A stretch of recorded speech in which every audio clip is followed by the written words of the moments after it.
Together we rise, a year in solidarity and solutions.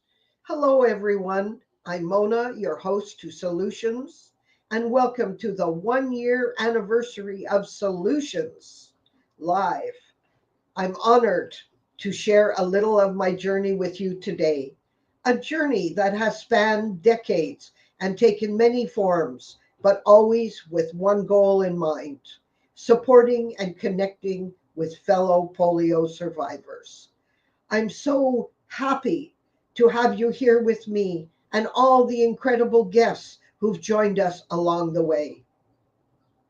When we started this series a year ago, I had no idea how much we'd learn, share, and grow together.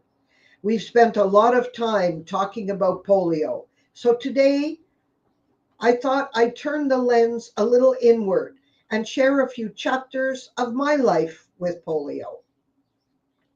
I contracted polio at just 14 months old in 1952, and I was left with lower limb involvement. That moment sent me on a lifelong journey, much of it in the world of volunteering.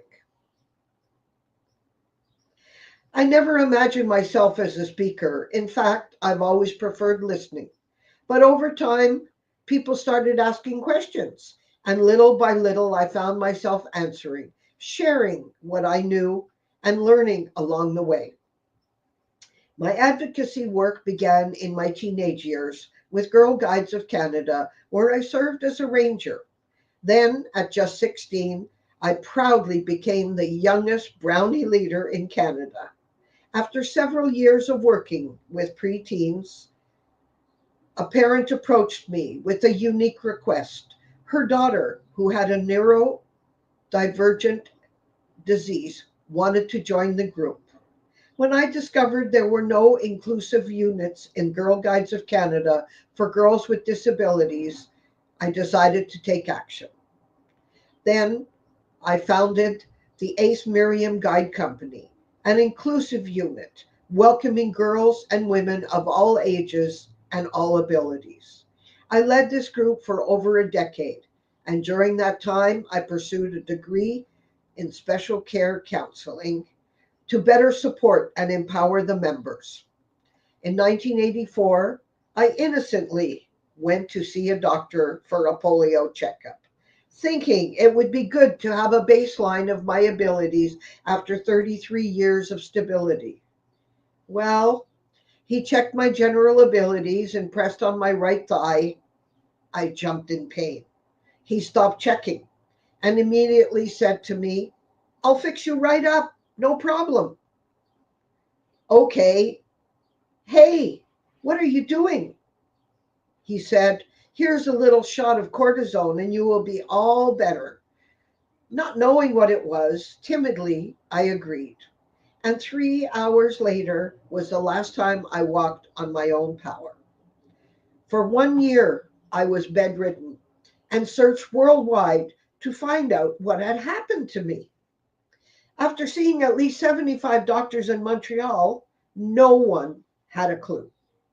Eventually, through mailings and calls, and let's remember, back in 1984, no personal computers or internet, a doctor in Edmonton did answer me and said I could go to his clinic 3,000 miles away. He would help me. 6 weeks later, he and his physio team got me up and walking a few steps. It turned out that that shot sent my 33-year-old polio nerves, already frazzled, into a tailspin, causing a full body nerve disorder. I literally went from my normal 45% power to less than 3. Eventually, I received essential support from my federal MP, Madame Lise Bacon of Chomedy, Quebec. She contacted Dr. Neil Cashman, then from Chicago, and we started a specialized polio clinic here in Montreal. Finally, in late 1985, I was diagnosed with post polio syndrome. In response, I co founded Polio Quebec, alongside fellow survivors Siglindi Stida and Sally Aitken. Later, it was incorporated as a nonprofit foundation. And today, 40 years later, it remains active and vital. While many other support groups across Canada have unfortunately closed due to funding cuts, Quebec is now home to the only polio clinic in the country. Polio Quebec began in 1985. I started organizing monthly in-person support meetings and other initiatives, building a network of 10 local groups across the province. These meetings weren't just about sharing stories, they were lifelines. We held medical seminars, conferences, and social gatherings, always focused on education, empowerment, and community. I also made a point to regularly communicate with healthcare professionals, helping them understand the long term effects of polio. 2018, we moved into the virtual space where I developed a yoga Zoom program with yogi instructor Mandy, specifically designed for people with post polio syndrome. It's been a beautiful way to help members stay active and engaged in the comfort of their homes. With COVID-19 pandemic, the world had changed. We changed too. We explored many new opportunities. Today, I participate in more than 15 international Zoom meetings each month. Yes, 15. And I still host Polio Quebec weekly Zoom meetings for our members. These are safe spaces to share, learn, and support. We've also expanded our reach by training leaders in Mexico, India, Australia, Brazil, and a great number of African countries, thus helping create local networks of support around the world. In addition, I help manage polio pain Zoom meetings on occasional Fridays and offer private Ask Zoom sessions where survivors can ask personal health questions in a one on one setting. It's all about accessibility and compassion. Most recently, I've been working with a small team to collect anonymous stories from polio survivors for an upcoming virtual museum project called Voices, a Polio Survivors Virtual Museum. It is a project coordinated by Susan Schoenbeck, USA, Vinnie Lugani, Berlin, Germany, and me, Mona Arsenault, Quebec, Canada. The purpose is to share publicly stories that demonstrate underlying facts and feelings of polio survivors that make them the resilient people they are today. A place where our voices and histories can be preserved. I've also written and submitted grant proposals to support digital outreach and medical conferences. My advocacy began to extend beyond post polio in my home on Zoom, and I began teaching literacy and numeracy as a volunteer to adults through an organization called the Learning Exchange, often tutoring neurodivergent individuals. I eventually became the president of this organization and now also chair two governing boards within the English Laval School Board. 35 years later, I love what I can do. My involvement with Enable Montreal was a 1 year accessibility evaluation initiative. It introduced me to lasting friendships and very impactful work. Motivated by my own challenges in accessing appropriate health care, I joined the Patient Advocacy Committee to address accessibility at the new Montreal Glen Hospital site, a large amalgamated medical complex.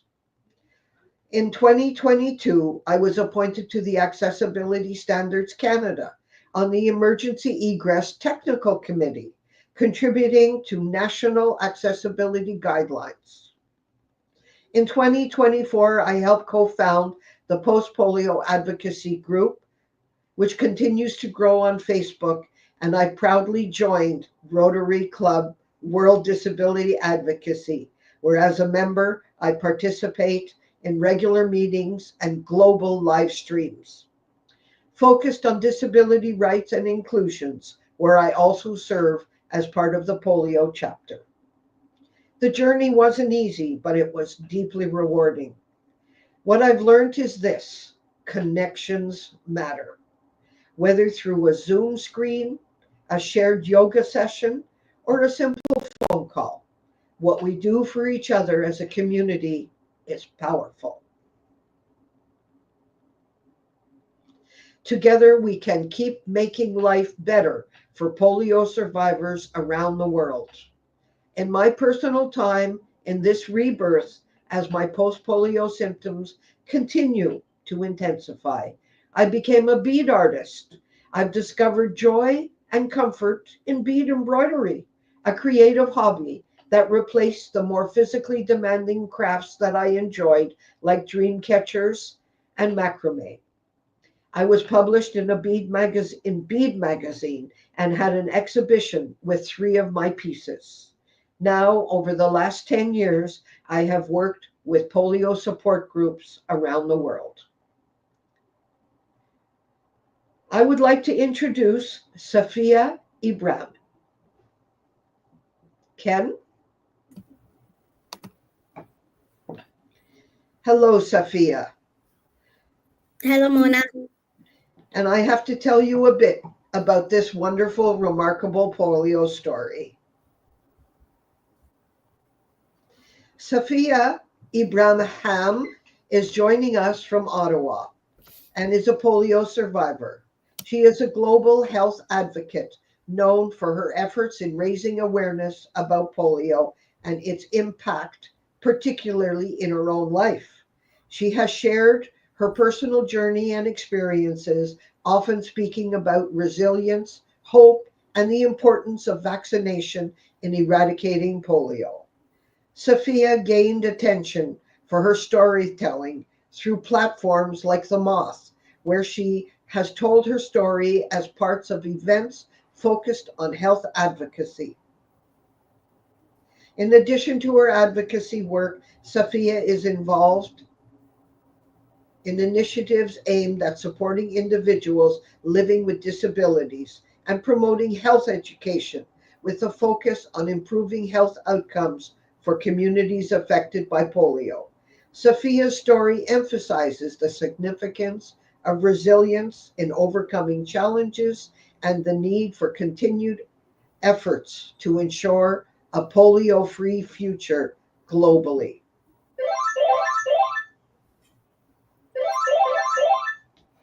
Thank you so much, Mona. I first of all just want to tell you that I find you to be very inspirational, and find your story and your advocacy work just inspiring. And before I just start speaking, I have a couple of questions for you, if that's all right. Um, that just came to mind while I was listening to your story here. And I just want to know, like, what motivates you to do what you do every day? I want to find the answers to post polio syndrome and to build a sense of identity within the polio community. There were no answers to help me, so I had to take the first steps. I had to start this Polio Quebec Association, and our mission statement states the strength of Polio Quebec rests above all on its members. This means a network of support. My goal was to develop and strengthen partnerships with other relevant organizations because we are STILLSTANDING, still standing. Wow. That's phenomenal. And you're right, we are still standing. And so I have another question though. What is the exact cost behind who will experience post polio? You've touched a bit on that, but I would like to hear some more. Well, we really don't know. But in my unique post polio situation and years of research, I can see many futures.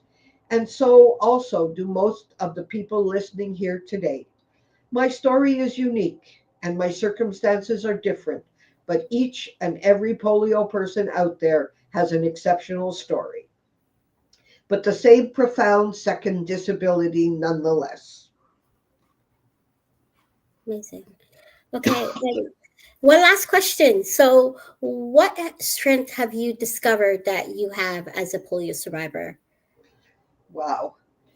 Ever since I encountered individuals who believed you weren't good enough simply because you walk differently, I've been reflecting deeply on my feelings. As a child attending a school for students with disabilities, I was surrounded by such diversity that I didn't even realize there were so many ordinary or normal students in other schools. Then, as the able one in my school, as a walker, I could push the wheelchairs. That is, the able bodied deaf, that is, until the able bodied deaf children joined our school. And then they got the special job of pushing. My strength has impacted hundreds of polio people around the world. My journey has spanned decades and taken many forms, but always with one goal in mind: supporting and connecting with fellow polio survivors. This journey wasn't easy, but it has been deeply rewarding. What I've learned is this: connections matters, and what we do for each other matters. Hmm, you're right. Together, we can make a better life for polio survivors around the world. Yeah, and I agree. You've touched upon the like the support your parents provided during your childhood. What advice would you give to the parents of newly diagnosed polio survivors, or a child that has been newly diagnosed with polio right now?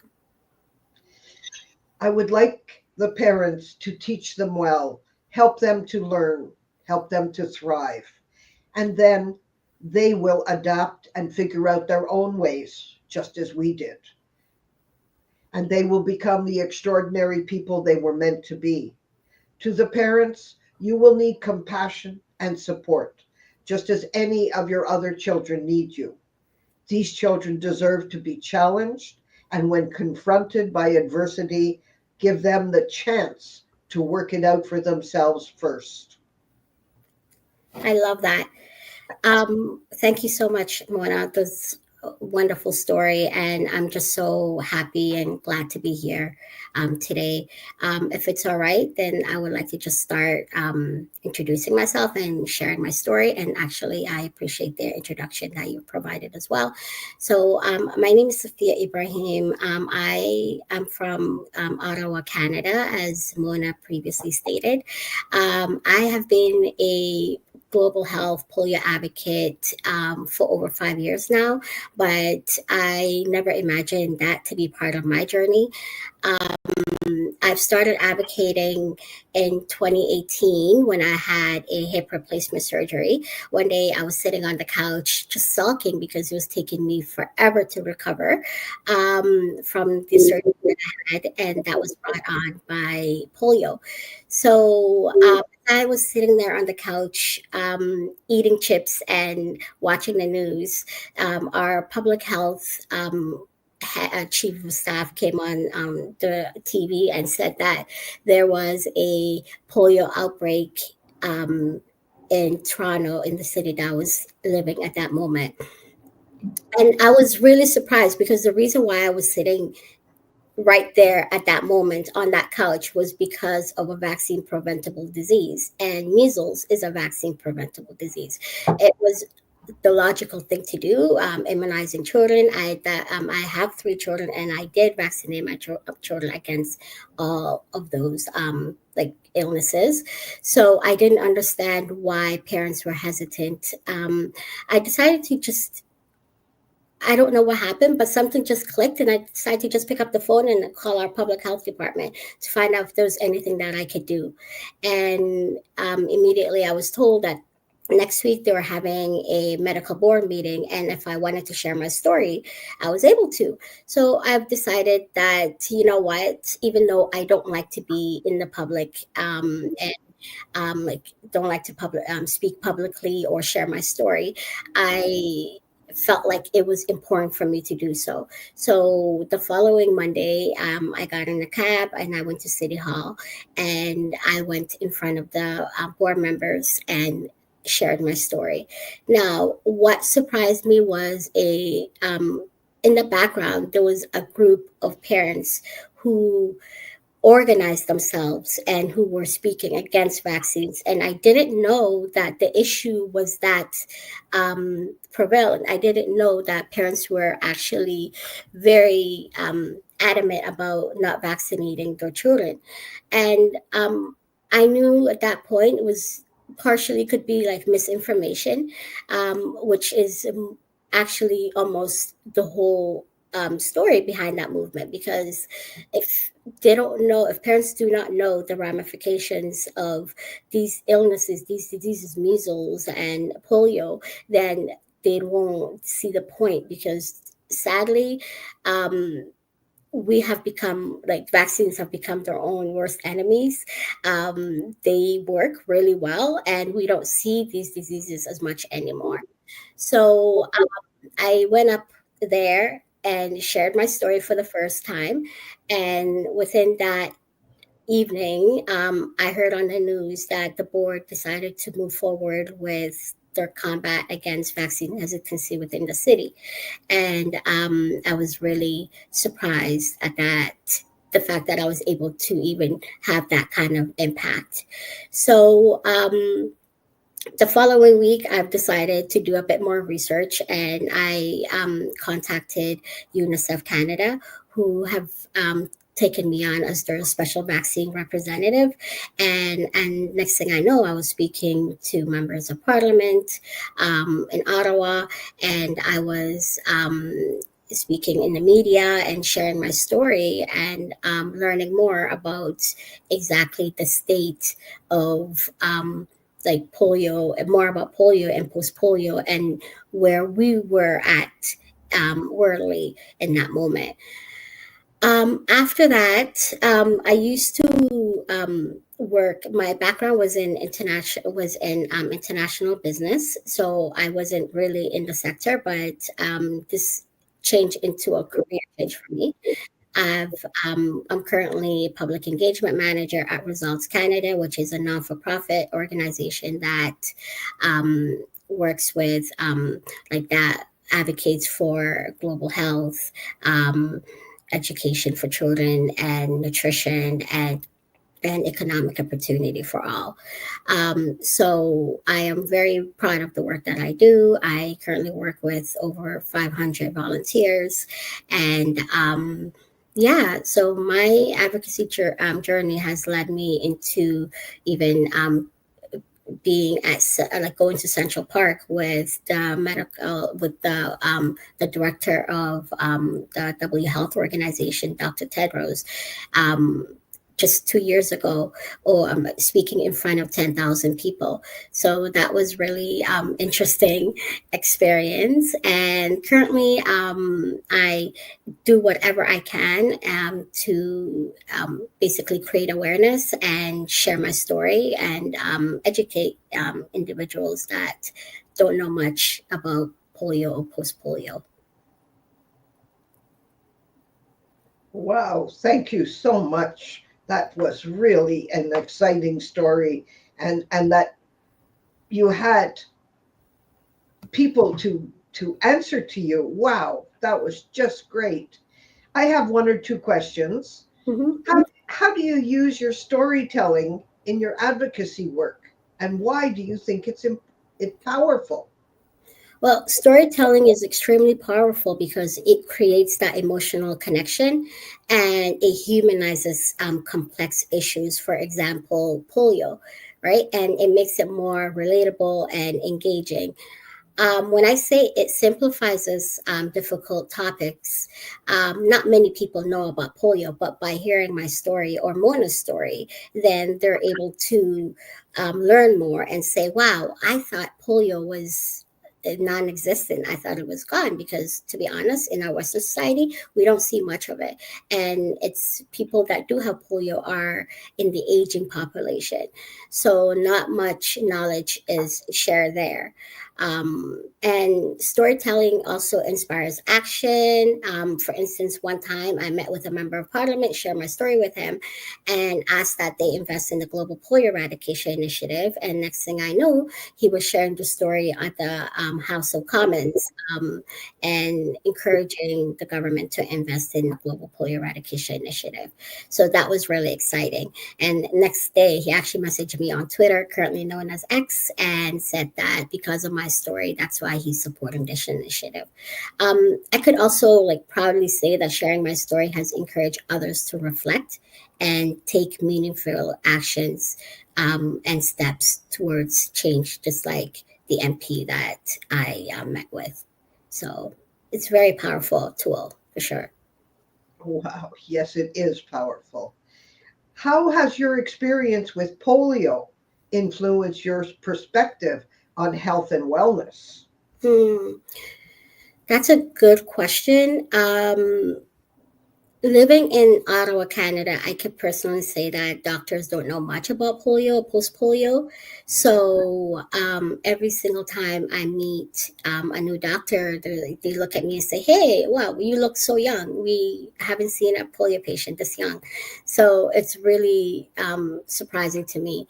But as the number of polio survivors decrease and the healthcare workers learn less about polio, um, it basically decreases like that like they don't learn as much about polio in schools or in the hospitals, so which is why we must continue as polio survivors to speak up and let the world know that we still exist, and we also know ourselves best, so it's very important that we continue to advocate for ourselves and share our knowledge with our healthcare workers and work together with them as a team. So yeah. Wow, yes, it is a challenge, a big challenge. Can you discuss a moment when you felt particularly resilient and what experience has taught you?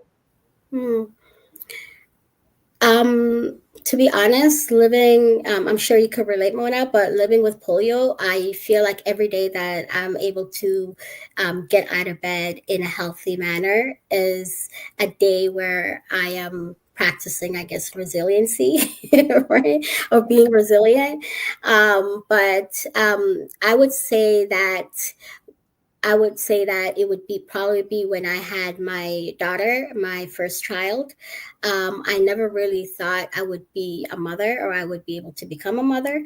And I had a stillbirth prior to having my daughter prior to her birth. So I didn't really think that um, I guess that story was going to be part of my journey, like motherhood. So having just becoming a mother in itself felt like I was being resilient, as in going against my beliefs or the limitations that I put upon myself. So what did that have taught me? To be honest, that has taught me that the only limits that really exist is the ones that we place on ourselves. And when it comes to society, we could also challenge that as well, but we have to start with ourselves first. So that's what I would say would be a time that I felt like I was being resilient. Is just like the time when I decided to become a mother. Resilience, that is the key word to all of us who have had polio. I think that we are quite the resilient group. Agreed. I want to say thank you so very much, Sophia, for joining me in this 1 year anniversary, and I think we will have a wonderful new year coming up, and I expect to have another 12 solutions talks. In closing, I wanted to say that I have been told I am indefatigable in my quest to help people with polio.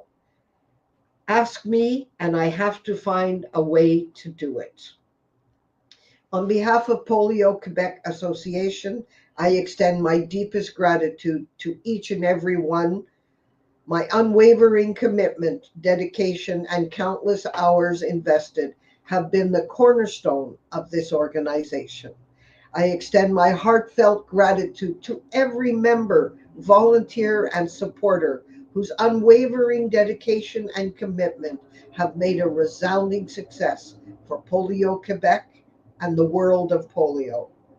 I remain committed to inclusion, accessibility, and advocacy for those whose voices are too often left unheard. Together, we have proven that in the face of adversity, our collective strengths know no bounds. Thank you. Warmest regards, myself, Mona. Thank you all.